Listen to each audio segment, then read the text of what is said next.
So, good morning, everybody. Thank you so much for coming out to the Sunday morning start of the Baltimore Book Festival. This is the Radical Bookfair Pavilion. It's organized by Red Emma's Bookstore Coffee House. And we've had a selection of stuff all throughout the weekend. We have a great program of speakers coming up today. All of the books for today's presentation are available over here at the speaker table and also in the tent next door, so we encourage you to check it out and take a look at the schedule. This morning's talk is a pretty exciting one for us because these are very dear friends of the collective and folks that we're always happy to welcome back to Baltimore, Erik Ruin and Cindy Milstein. This is their new book. It's a collaboration. It's called Paths Toward Utopia, Graphic Explorations of Everyday Anarchism. It's published by PM Press, who also has a table in the tent next door, and I encourage you to check it out. And this book, I know that Cindy and Erik are really going to tell you, I hope, a little bit about the genesis of how this book came together, so I won't try to explain that. But what I will say is that this is a really, okay, well, maybe they're not, so if they don't, then maybe I'll come back up and tell you what I think the story is. But what I think is interesting about this book, and one of the reasons that I'm excited to see it out, is that in radical work, and especially in the world of political history and the world of political theory, there's often a divide between folks that are doing graphic work and folks that are doing written work. And one of the things that this book does is actually really catalyze a collaboration between those two things. It brings together words and images in a way that kind of help to grow a better understanding of the topics at hand. So I think it's a really exciting project. I hope it's the first of more collaborations that we'll see like this, and I hope you'll join me in welcoming Cindy and Erik. I'm gonna stand up. You need them to use the microphone. Okay. Yeah, that's fine. We'll just reinforce that hierarchy. We're not the lowly worker. You're the tall speaker. I'm not going to stand. I'm teasing. Go for it. Sorry, we're disorganized. Hi.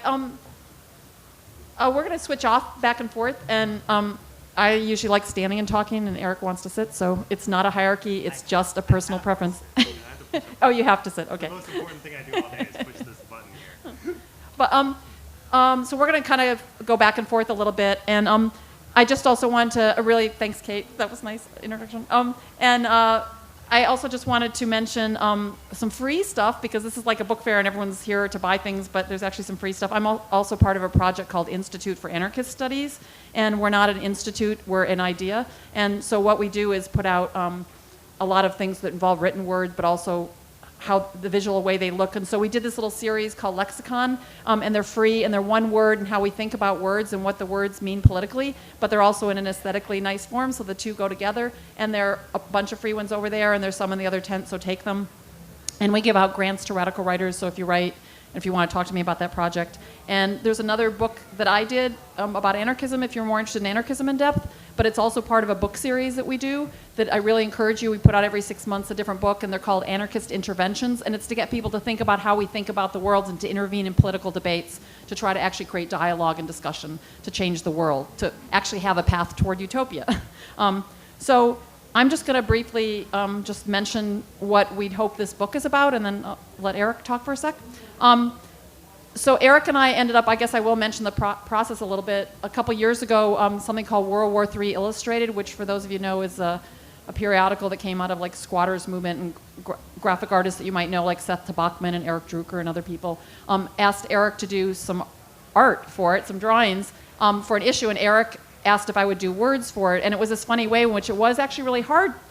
It's this interesting path of like, how do you actually bring those together where, you know, Erik isn't illustrating my words and I'm not writing for his illustrations, but the two are together saying something more that maybe neither of us even intended, or pushing past to actually show sort of how do we get to places. The process of getting there is this kind of interesting process of trying to understand the intersections between, you know, differences and meanings and what the spaces of things that say in between our dialogues. So the process of the book was actually part of a path, in a way, how I understand getting to utopia, is trying to work through how do we collaborate and make something that means more than the individual, but also retains the sense of who we are as individuals. So that's what I really like about the book.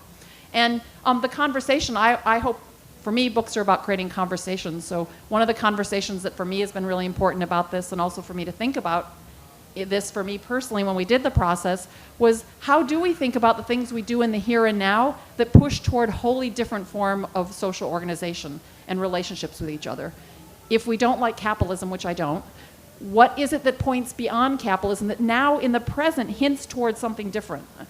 And it's a really hard question because capitalism seems to take over everything from our mind to the natural world to urban space to how we relate to each other in terms of getting things. And so almost everything we do seems to be completely recuperated back almost before we've even done it. And so what are the things that we think about that point toward different ways of relating to each other or different ways of organizing that might hint at what we might be like in a different world, but that we can actually practice and behave in and experiment with now? So that's sort of what for me, this is getting at. It was really a hard, personally, process to think about what actually are those things that seem resistant or to point beyond. And I hope it creates a dialogue on you thinking and other people thinking about what is it we're doing now that does that? Whether it's how do we think beyond questions of racism or heteronormativity or the state or all the things that are upsetting to us. What is it we want to see and how do we do it in the here and now? My name's Erik. I work with a group called the Just Seeds Artist Cooperative, which is a decentralized cooperative of artists spread out throughout North America from Montreal to Mexico City.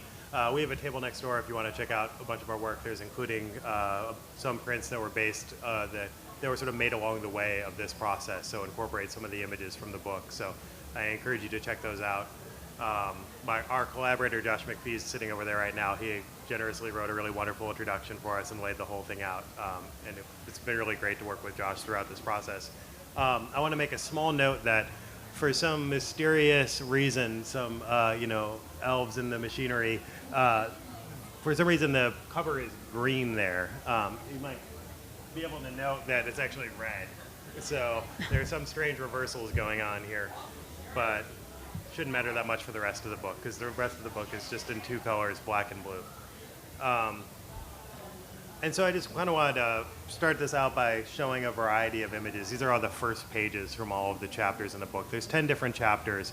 And I think what we were really attempting to do in this work, which I'll talk about this a little more later, is to, we didn't want to have one consistent aesthetic or one consistent way of talking about these themes. So it's everything from the first piece, which is Solidarity is a Pizza, which traces the sort of the linkages of solidarity across national borders and talks about Egypt and Wisconsin and Israel and Palestine and people moving across those borders in gestures of solidarity across those borders, which is somewhat poetic but also personal exploration of those, to pieces that are a little more sloganeering like Good Defense, to pieces that are a little more abstract, like the Food for Thought chapter, which talks about the various things that we're consumed and nourished by, which was made for the food issue of World War III Illustrated originally, and kind of has these, like, you can barely see it up there, but has these sort of tendrils swallowing people up, so it's a little more. That was the one experiment we tried to do the image first and then stick some words on it, which was a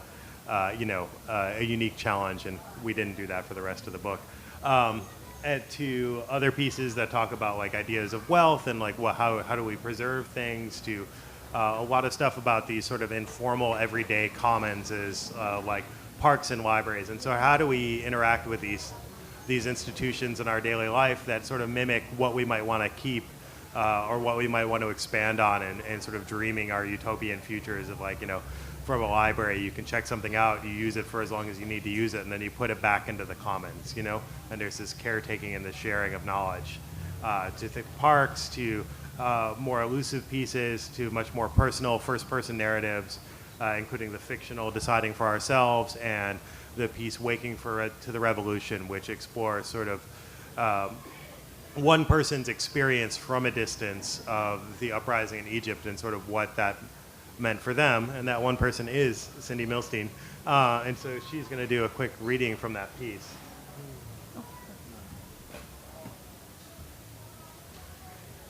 So if you want to still move closer, if you want to read along, I'm going to read this piece, but we're just going to show the pages from each of this, each of this one piece of work that's in it, and I'm going to read it. Just find the page.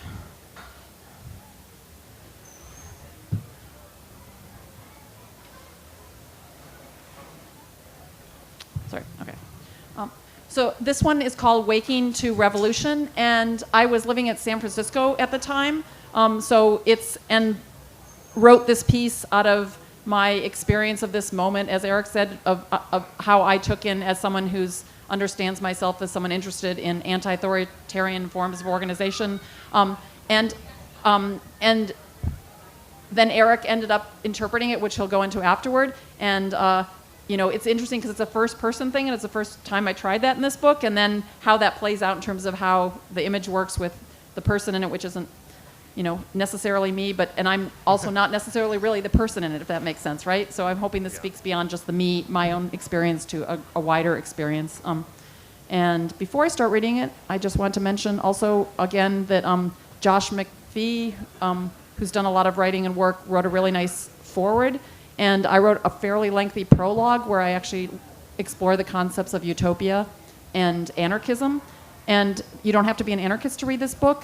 It's a way of understanding how do we do things anarchistically, which is forms of non-hierarchy, self-organization, face-to-face relationships. So it's not intended that this is a book for people that understand anarchism or are anarchists. It's a book about how do we relate to each other very directly, which things like Occupy or Egypt pointed to.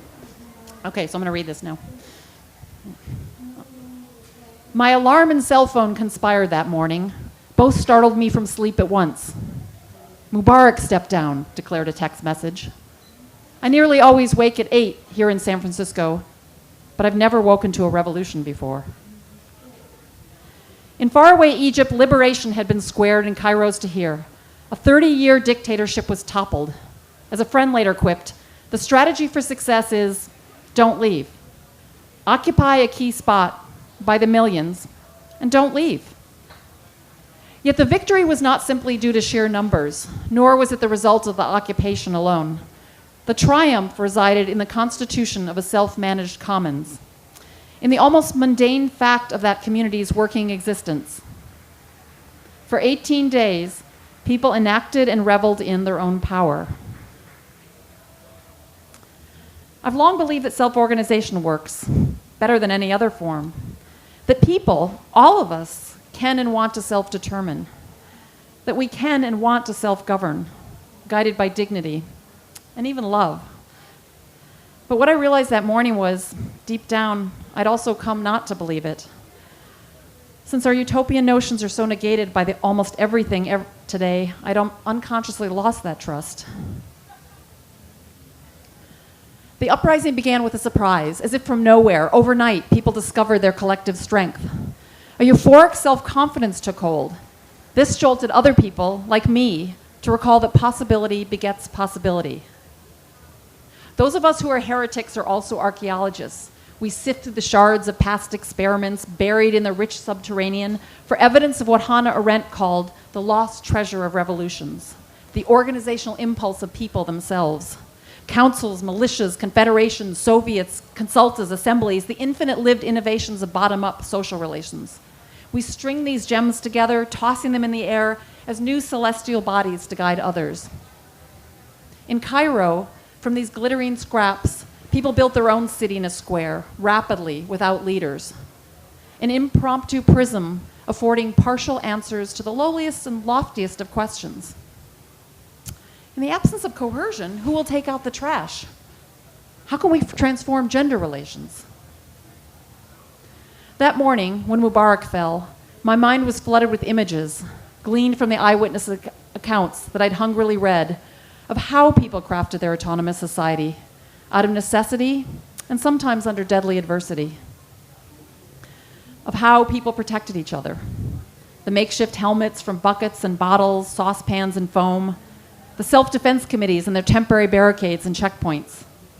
Whistling as a signal when assistance was needed, or people sleeping or sitting on tanks to neutralize them as weapons.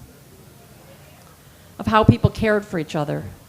The clinics and pharmacies and alleyways in a now former fast food spot where volunteer doctors in white coats freely dispensed medical aid.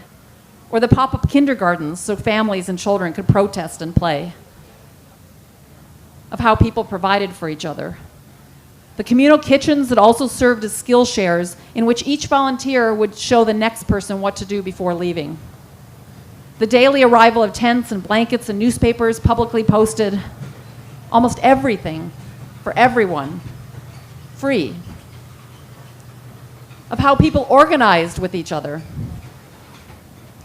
A young woman made a video, others wrote handbills, and from 21 decentralized spots, people initially converged on the square. Neighborhood assemblies arose for decisions, while committees invented systems for garbage collection, recycling, and cleanup. People devised a public sphere of indie media, speakers' areas, and arts, and a martyrs' wall to remember those killed in this battle. The afternoon of the morning when Mubarak was deposed, I went to a solidarity demonstration, a celebration in San Francisco. Can you believe it? Said an Egyptian immigrant, fresh from another celebration at his mosque. We'd never met. He introduced me to his family here and explained that he'd been in constant touch with his relatives in Tahrir, and for an hour told me about all that had changed. My people did it themselves, sharing all. Muslims and Christians were united. Women were equal participants, and sexual harassment seemed to disappear. His 4 daughters, all under 10 years old, smiled up at me. It was never like that before. Nothing lasts. Relationships end. Friends die. Even capitalism will be history someday. It's what we do to reawaken each other that matters, breathing life into self-organization, the working actuality of freedom. That's victory, the revolution, the truth of our power, that we know how to create lives worth living, knowing that such moments too won't last. Yet afterward, when the squares and capitals are forcibly emptied, the world never goes back fully to normal. We just aren't the same people. Some of our experimentation sticks, making us a little less estranged, a little more heartened. Even when presidents and property, police and prisons crushingly return, memory, like some scrappy carrier pigeon, transports our courage upward to the next rebel commune. So the next time, and the time after that, and perhaps even now, we'll know how to do it ourselves even more beautifully.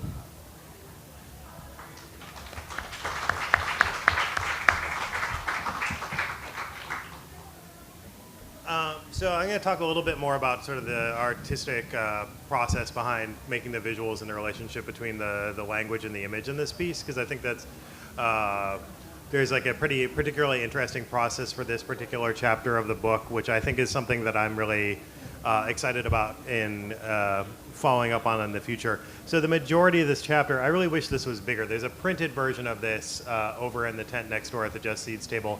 There's also bigger versions in the book, so I really encourage you to check it out. It's a little hard to see here, but the vast majority of the imagery in that chapter comes from this particular one image. And what I was attempting to do here is create what I call a simultaneous narrative graphic, where there's all these little aspects of what's happening in terms of the cooperation and the spontaneous self-organization that's happening in Tahrir Square are all encapsulated for the most part in this one image. So if you, let's just go back a little bit. So like all of these little things that are happening here in these tiny little panels are actually a part of this larger image. And the reason I wanted to do that is so that every time you looked at it, in the background there would be sort of the next thing, and it's sort of leading you on. And so this sense of interconnectedness of all these different things happening in the same space is embodied in the process itself. And I think that's what's really powerful about this particular piece in terms of the writing, is it's taking this larger view of this massive thing, and it's taking all these little sort of individual moments of care and these relationships and showing how these might be these one-to-one relationships or these one to, a few dozen relationships are transformed, but because they're happening in this context of this uprising, and because they're happening also in the context of each other, it creates this moment in which our notion of what it means to be a human around other people is greatly expanded and enriched. And so I think that sort of looking at it as a whole and being able to zoom back in on it, for me, was a really powerful thing to do as an artist, to just sit there. And I always had this moment, a lot of what I do as an artist is wrapped up in the idea of empathic linkage. So both, I hope that what I can portray is going to move someone to feel deeply for another person in whatever way that happens, whether it's simply being moved by someone's sorrow or by their joy, or feeling like somehow it relates to you on an emotional level, like what their experience is. And so But there's also this funny thing that happens when I'm doing a massive scene like this and I'm sitting there and just, if you look at the print next door, it's all actually done at the original size. So I'm like hatching out these tiny faces with an X-Acto knife, and I have these more funny moments where I immediately become, as soon as the person leaves my hands, I become curious about them. I'll be like, oh, who is that guy with that mustache? And I'm like, would I put that mustache on his face? And it immediately comes out of me, and then I have that empathic link to them, and I'm hoping that somehow that transmits to other people. And so having these massive scenes with all these different people inside of them, they have just a complex web of relationships to each other that I hope people will spend some time getting lost in the same way I did in the course of making it. And I think that's an interesting thing about a number of the images in the book, where they sort of have this separate life of their own, and especially in relation to the text. I think one of the way we approach this book is it's kind of like a graphic novel, but we were calling them picture essays or picture poems, because it's this different relationship between text and image than usually occurs in those. It's not a one-to-one relationship. Hopefully the two things are in dialogue with each other and creating new tensions and resonances across the boundaries of these disciplines.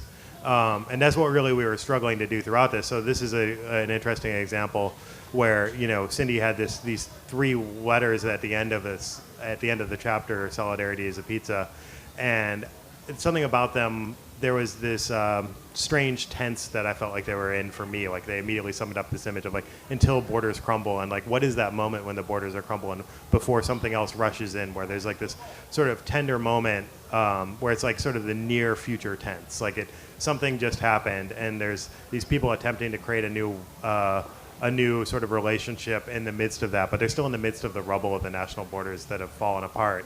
You know, and there's these little signs of hope, but there's also this bleakness.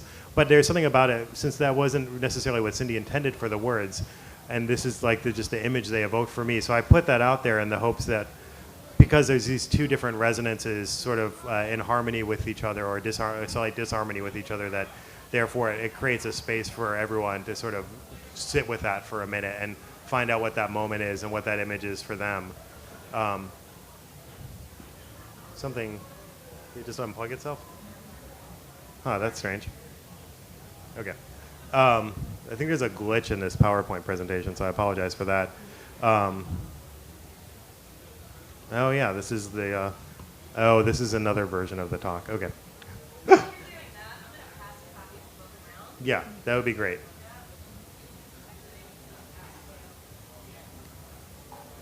So, and then there's these other moments where these are similar things happening. So there's like another chapter called Picking Up the Park.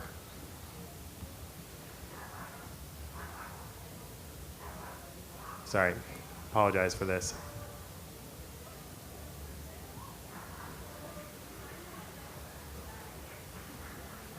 Okay, there we go. So there's this other chapter called Picking Up the Park, and even though it's not, you know, the text is a more general text about parks, but it's also kind of rooted in this particular park in West Philadelphia. So I really wanted to take that park and extract it a little bit. It's called Clark Park. It's some place I used to live in Philly, and I spent a lot of time there. So there's all these little images of like people that I've encountered. There's these kids that play with these Nerf lances out there, which I always really loved, and I always really loved that could exist side by side with crust punks getting drunk, people walking, yuppies walking their dogs, and local farmers selling their stuff, and the old guys who play chess, and this, you know, group of drummers who are largely from Puerto Rico who do this amazing stuff, and with these classical music concerts, and how that can all exist in the same space for me is like some like glimpse of utopia, right? Where we can all coexist in a peaceful way, but still go about our own things in an autonomous way. But hopefully be enriched by the presences of each other, and people can take or put into it what they will without necessarily interfering or harming each other. So that's like one particular approach of like having all these different webs of relationships throughout the book. You know, then there'll be more things that are a little more where there's sort of the dynamic interweaving of the text and image, where there's more things like this one where it's like a little more directly about what the words are saying. They're describing each other a little more, but it's still, because of this shading, hopefully like will cast a slightly different tone than maybe the words would.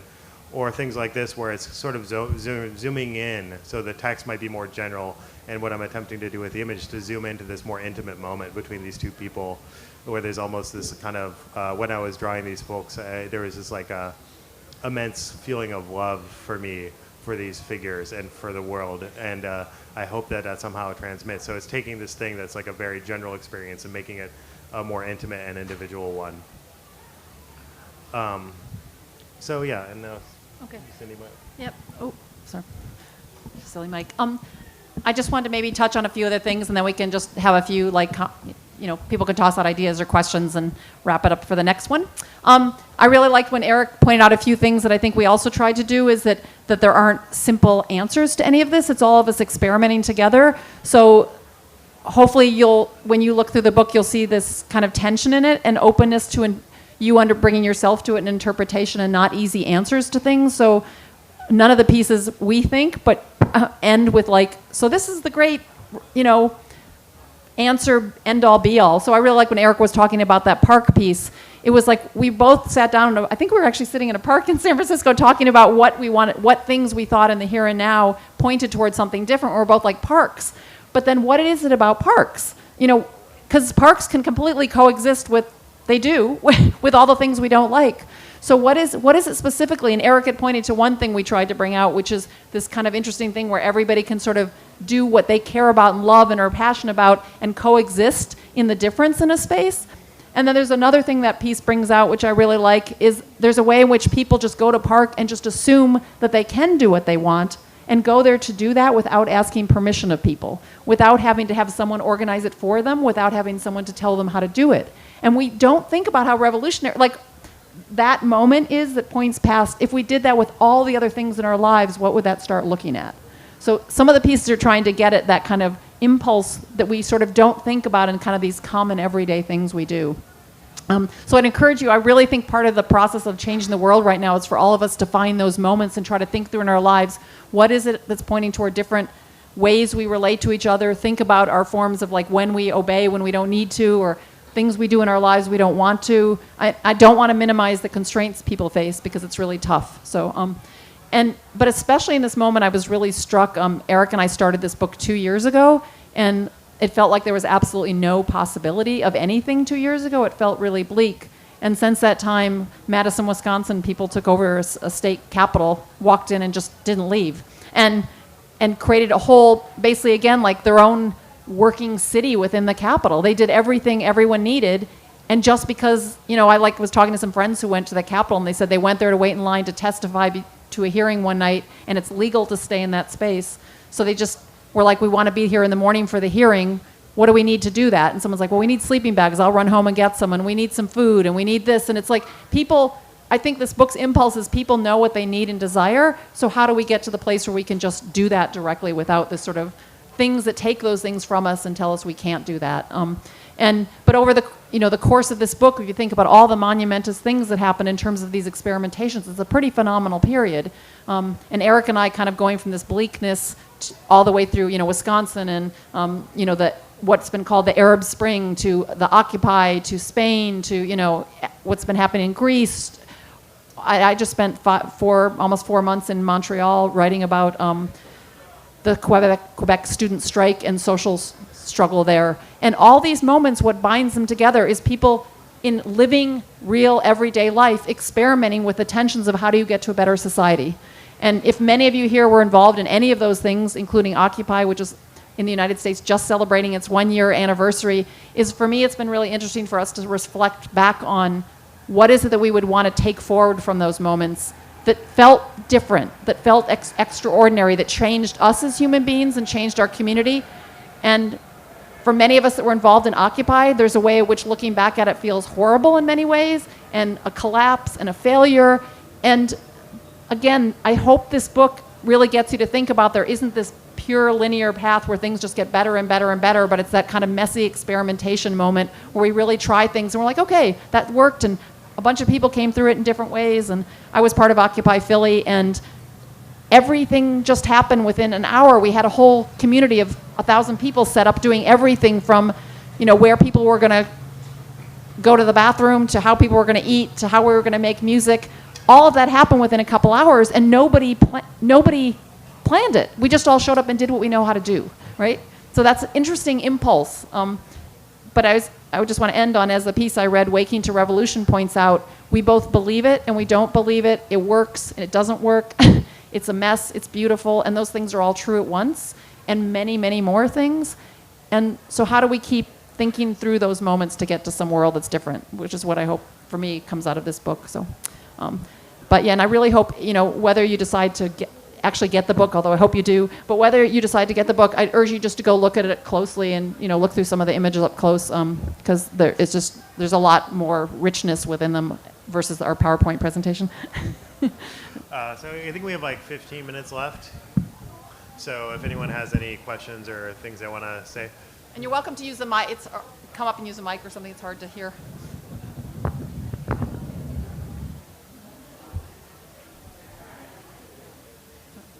It's such a bad space to talk in. Cozy, comfortable space where there's noise going on all around. Did everyone hear that question? Okay. Sure. Yeah. So Kathy was asking how long it took to make that one particular image, and the larger tour square image. I have a hard time quantifying those things because I feel like I have a working process where I'm like really immersed in something, and then I'm like standing up and I'm going to get a cup of coffee and I'm flipping the record and I'm like wandering around, I'm muttering to myself. I talk to my cat for a while and then I come and sit back down again. So I never have like a clock running on my work. But I think about a week maybe of sitting at the desk, maybe like like pretty long days. It definitely was like one of those things. I do periodically like to do things to injure myself because that's the kind of person I am. So that definitely was like something like afterwards my hand was swollen and I had to put it in ice. That pretty much actually put me out of commission for a long time, which I highly recommend to everyone that you learn hand stretches and take breaks if you're going to do that kind of work. So yeah, more or less probably about a week. About a week and a month of recovery. Yeah, I actually think that's an interesting question about how, because this book, I think we were going to get it done in a year or something, or 9 months or 2 days. And then it's like, it really was like, I feel like the process of how we got to where it was and what it's like, to me, the process of how you get there is just as important. But it never is what you think it's going to be. So, and then what space is it, like us just wandering around trying to think about what it is, or what a word's going to be. Like I obsess over words, so like one word I would like think about for a week, and then but it's just this funny way in which the process, it isn't funny, it's beautiful. The process itself is helping you get to a different place than you thought you would be at, which Erik talking to his cat probably totally transforms in good ways, because it really is part of this process of how we think about things. And there was also the process between us, which I really liked, which took a lot of time, and sometimes it was frustrating time, and sometimes it was wonderful, productive time. But then also it created something different than either of us ever expected almost every time, and that was what was really striking about it. I mean, both our individual work became different, and I think better through it. Like I feel like creatively we became more who we wanted to be, and the time actually helped that. So like I said, I wrote a lengthy prologue, and I was supposed to have written it months before I wrote it, and then I wrote it just when it was the right time for me to be like I was ready for all my thoughts to feel like they were ready to be put in, and I was like, okay, sometimes things take the time they need to take to have the congeal to be what you want them to be, where if I'd written it 2 months earlier I wouldn't have been grappling with some of the same issues that I wanted to express. So I don't know, I really like the time of the book as horizon. So I often think as time as yet another path to how we get to a utopia, is how do we relate to how we think about what we need to do, whether it's efficient or not, or what is the qualitativeness of that time. So I wanted to point to one other piece. Erik didn't talk, I think you might have, the one that you were talking about, the love between the two figures. The gift, yeah. That's about that's about gifting, the act of giving gifts to each other, and how we think about under capitalism as being like, oh, I'm going to buy my friend this book and put it in a package and give it to them. It's my hand with an object. And when you think about gifting as like, oh, I'm going to make a friend of mine a nice meal and they're going to come over, we don't think about that as a gift in a way, but it's this thing where you're like having contact with another human being. And I was thinking about that sort of on my own, and Erik and I talked about wanting to focus on gifting, but then Erik drew that. If you look at that image in the book, the images, there's a lot of emphasis on hands, and we hadn't talked about that at all in a way, but we'd sort of talked about the conceptually, and then when Erik drew it, it became more for me, the ideas in that piece congealed in a way that it wouldn't have been if I'd just written it. So I really like that there's a way in which he has a package where he's got a hand pulling strapping tape over the package to seal it for a gift, which is what I was just, you're wrapping a gift and you're having a connection to an object. And then he moves into this connection between hands and people. And it's really subtle, but like that makes it, actually gets at what substantively is important about gifting. So, and that piece took us a long time, but it was worth it to get to that. I mean, it's interesting because if you look at the look of the book, has completely changed. Like the early pieces are even totally different in methodology. They were paper cuts, and then I moved into scratchboard. So I think that's an interesting thing about the time of the process is that it completely evolved. And then even when we were doing Waking, I was feeling a little burnt out on the process, and it was like a little stressed for time. So I was like, how do I make this interesting for myself? I know, I'll make it all one image and then break it back apart. So like that constant experimentation, I think, is really imbued within the fabric of the book.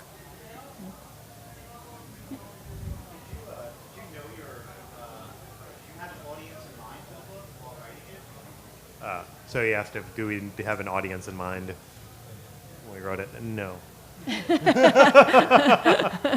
Well, I mean, it is actually interesting. I mean, Josh writes about this in the prologue. It's not a genre. This is not a genre that people do in the United States so much. It's a very sort of, there's more things that are similar in Europe, but it's not a graphic novel where there's like a story going through, and it's not, illustrate, like I was saying earlier, illustrations or words. So I really do think it's picture essays is the best description, or poetic picture essays. But the audience, in a way, was like anyone, like that's why I said it doesn't, like I'm an anarchist and I want people to embody the ethics of that, but I actually don't care if people become anarchists. And so I guess for me, the audience, and it really speaks to this historical moment of that thing I was talking about for the last 2 years, is anyone who feels like they want to have a direct relationship with making the world together with other people, and feels like that we can do that as human beings, that we're all deserving and capable of doing that. And that's kind of an absurd audience, because to me that's all of humanity ultimately, right? But I guess for me it's like I've really been struck by especially the past year, is so many people who never thought they were ready to kind of step past the illusion of like, I have to just go along with a life I don't feel like is a life worth living, in the line I wrote in that piece, Waking to Revolution. And people crossed this line where they suddenly said, I want to make my life worth living with other human beings that want to make life worth living, and we can do that together directly. Like people that are ready to take that step themselves, I feel like that's who I want to speak to, but, And I think there's also like this interesting question of audience in terms of aesthetics, because I think that there's, like you look at something like in Philadelphia, they have this organization called Mural Arts that I worked with for a little bit on one project, and like it's so this like dumbed down, like happy multicultural children crowds. Like aesthetic of like, oh, well, what's the safest? What's the lowest common denominator?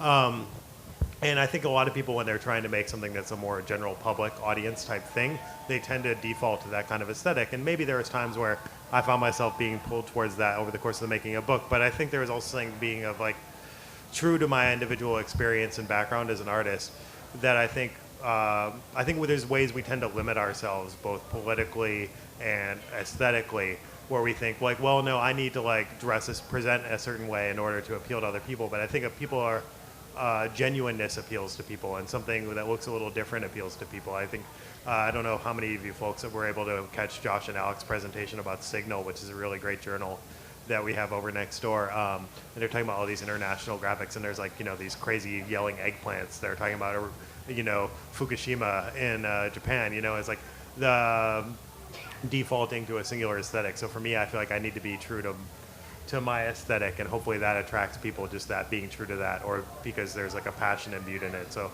I think that's what we're attempting to do, is sort of look at things from like a pretty individualized everyday experience level and a pretty like individualized aesthetic choice, and then hopefully like, because we're being true to ourselves, and encourage other people to look at themselves in a similar way or relate to it across the distance of who we are as different people, as opposed to trying to be like, I'm just like you, man, Yeah, Erik and I were chatting about this a little before this talk too, of how you balance like the individual with the collective, and like how do you bring your own voice to things versus like sort of the social good. And I think for me, partly and I think what was really striking about Occupy, or all these other moments, is a space of possibility opens up where people believe they can be different people and society can look different, and that the experimentation is what makes those moments feel extraordinary. And I think partially this book, when you write books, and hopefully all of you will try to write books at some point if that's what you want to do, because I think we all can. We all have things we want to say, or whatever way you want to express yourself. But in the book industry, you have to get people to write blurbs to say how good your book is, right? Which is really a weird experience. Like, hi, will you write something wonderful about our book? So, which is a funny, like, to me, defies all the things like I don't want the book to be this commodity that I have to convince you to buy, right? But on the other hand, we aren't in a post-capitalist society, so that's right. So, but we asked these people, and there's an author who I totally adore his work, John Holloway. He wrote Crack Capitalism, and I'd highly recommend his work. He's very, very poetic and beautiful, really influenced by Zapatismo, and really theoretically smart and anti-capitalist. And he ended up writing a blurb, which actually made me think really differently about what we were doing, that I totally love. And he talked about that Erik and I, we really didn't even know that we were experimenting with a new form when we started doing it. That isn't really something you do. But he said what's interesting about this is when people think about how we change the world is you have to be willing to experiment with new forms and content. And that is actually itself is pointing toward a different world. So I like that. I'm not sure who our audience is. Maybe the question is anyone who wants to experiment themselves and together collectively toward what would we do differently in form and content to make a different world. I hope that book sparks that in people. And so I really like that his work does that for me. So it was really nice to be like, oh, cool. It's like, yeah. So. Yeah, go ahead. Well, does anyone else have a question or comment that we can give like a long-winded 20-minute answer to? or maybe like a 30-second answer to, so that we can get our next speaker up here. Yeah. Actually, maybe I'm going to suggest that at this point we thank Cindy and Erik for coming out and doing the event, and encourage you to stick around afterwards and speak to them.